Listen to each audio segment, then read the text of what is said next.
Hey, welcome back to the Homestead. So if you follow my channel for a little while, you know I got property up in Idaho, so that's where we're at, and we're putting in a new gate. So I've done one side to kind of prep me for the other side. Just your standard cattle gate and threaded hinges. I missed. Bottom one takes all the weight here, and the upper one just provides it from falling over. Now I have left my post a little high for two reasons. One, I had a massive rock down there, couldn't go any deeper. There was also a tree stump on this side over here that I had to shave through to get this in there, so it's not going anywhere, and this is only temporary until I put up a big gate. So I'm 4 feet deep, give or take, and that's a 12-foot post. Just your standard 4x6 treated. This is an 8-foot cattle panel. I've already dug the hole. This one is deeper. This one is almost 5.5 feet deep. There was a lot of fill over here, so I had to get past the fill when I dug in there to get down to good base material. And at 5.5 feet deep, I struck a rock, and I can't reach that deep to get it out, so that's where it stays. All right, so here it is what I used to dig that post hole. Started out with a post hole digger to make sure I could get a good spot and I wasn't actually on a stump. I got down about a foot or so. Then I grabbed the auger. Found a Predator auger from Harbor Freight. And I purchased 2 of these extensions. They're 21-inch extensions. And then you have your roughly 28-inch auger. So I went down with the first auger, and when I would hit a rock, I would use this big old rock chipper here to break the rock loose so I could reach down inside the hole and pull it out. And I got lucky, because after I was 3 feet deep, which is about my arm, 3.5 feet deep, I couldn't reach anymore, and I had nothing but dirt going all the way down until I hit that rock at 5.5 feet. Now I'm going to level and fill and compact the dirt inside there to make sure it won't move too much. And I'll probably stick some rocks in there to help with the rigidity. I'm going to use my level as I progress to make sure I stay level as much as possible. I also want to be square this way and this way to the post on this side.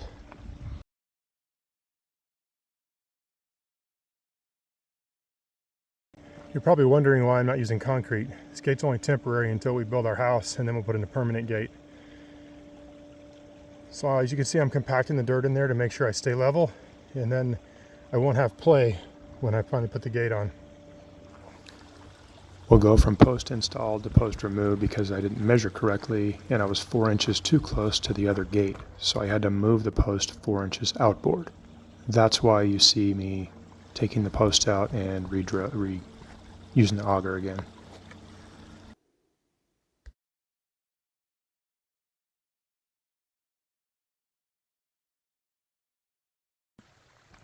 All right, so now I'm ready to hang the gate.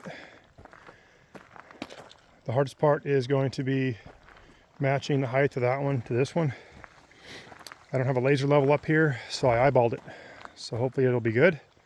It looks like it's a lot higher, but the road does slope down towards that direction a little bit. So we gotta drill a pilot hole for these massive lag hinges. And I've marked it right here where it's going to be at, so it'll go in this way, facing down, and the bottom one faces up. And then we wiggle the hinge bracket up to it, like so, to hold on to it. Make sure you're straight.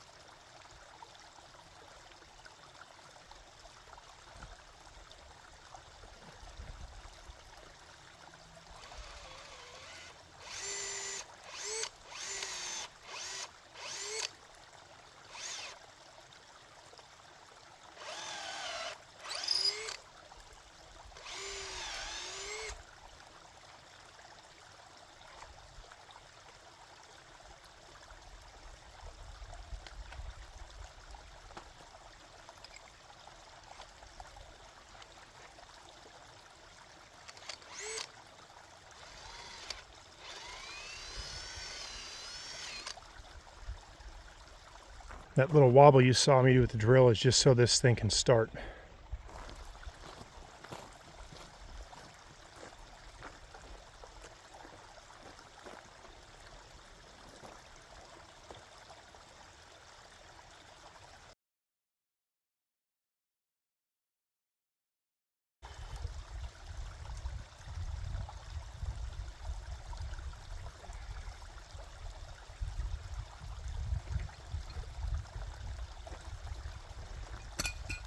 I've threaded them both in roughly the same distance.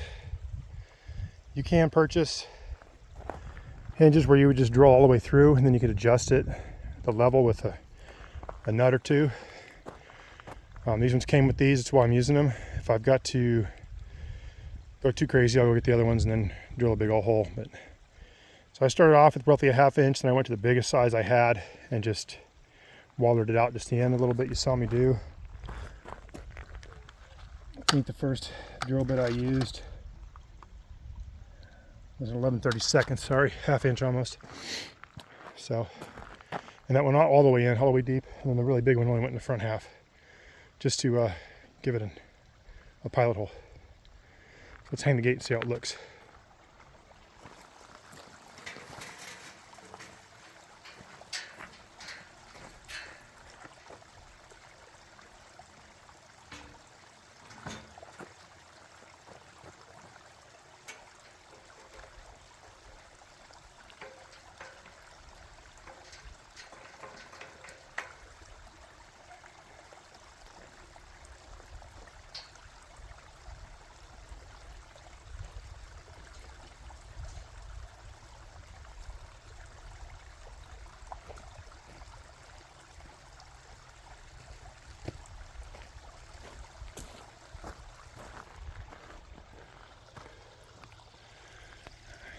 Not bad for eyeballing it. And that's my gate up north. So I left this post on the right really tall in case it starts to lean. I'll probably leave that one just as tall as it is there. I'll end up cutting this one off the same height so it looks normal. That way if I have to put a chain on it, I can put an eyelet up here and run a cable to help support the weight of the gate. I don't think I'll need to do that because they're only 8 feet. And the wind blows it open. Look down below for all the stuff I used in this video. If you have any questions, how would you eyeball the gate? Thanks for watching. Have them out.